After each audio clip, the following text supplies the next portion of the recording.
शिवसेनेचे वाघ म्हणता आणि मग हॉटेलात का कोणता? भीतीपोटी नगरसेवकांना कोंडून ठेवले. ठाकरेंपेक्षा त्यांना भाजपची जास्त भीती वाटते. शिवसेनेच्या हॉटेल पॉलिटिक्सवर अखिल चित्रे यांनी हे विधान केलंय.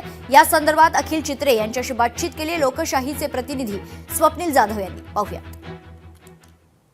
मुंबई महानगरपालिकेनंतर हॉटेल पॉलिटिक्स आता संपलेला आहे. शिंदे गटाचे जवळपास सर्व नगरसेवक हे बँड्रातील ताजलँड हॉटेल सोडून गेलेला आहे. मात्र एकीकडे भीती होती की ठाकरे गटाकडून उमेदवार फोडले जातील, मात्र दुसरीकडे एक सावध पवित्र म्हणून सर्व उमेदवारांचे मूळ कागदपत्र मात्र पक्षाने स्वतःकडे ठेवलेले आहेत. आपल्यासोबत या संदर्भात बोलण्यासाठी आणि राजकीय विषयांवरती बोलण्यासाठी अखिल चित्रे, शिवसेना राज्य संघटक प्रवक्ते आपल्यासोबत आहेत. सत्ता स्थापन करण्यासाठी 3 राज्य फिरून आलेली लोक, भारतीय जनता पक्षाच्या मांडीवर बसून हे 3 राज्य फिरून आलेली माणसं आज त्यांना भारतीय जनता पक्षाच्या मांडीवरच सेफ वाटत नाहीये.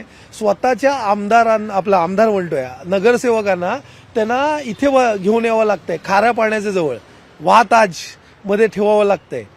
याचं कारण असं आहे की त्यांना भारतीय जनता, तुम्ही जे प्रश्न विचारला त्याच्यात थोडी दुरुस्ती करतो, ते शिवसेनेपासून नाही वाचवत होते स्वतःच्या नगरसेवकांना, तर ज्या महाराक्षस भारतीय जनता पक्षाने शिवसेना तोडण्याचा प्रयत्न केला आणि या गद्दार गटाला घेऊन हे 3 राज्य फिरून येऊन सत्ता स्थापन केली, ते या शिंदे गटाचे नगरसेवक चोरतील किंवा त्यांना पण स्वतःकडे ओढतील म्हणून हे सगळं लपवाछपवीचा खेळ सुरू होता.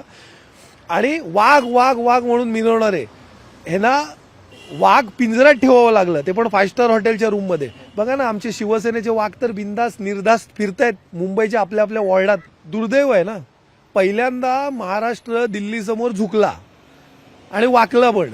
हे स्वतःला मुंबईकर जनतेने आता पाहावं की हे ज्या प्रकारे मुंबईचा महापौर कोण होणार हे ठरवायसाठी हे मुजरा करायला गेले दिल्लीत. कॅमेरा पर्सन आदित्य देसाईसह स्वप्नील जाधव, लोकशाही मराठी, मुंबई. लोकशाही मराठी ऐका, पहा, जागरूक रहा.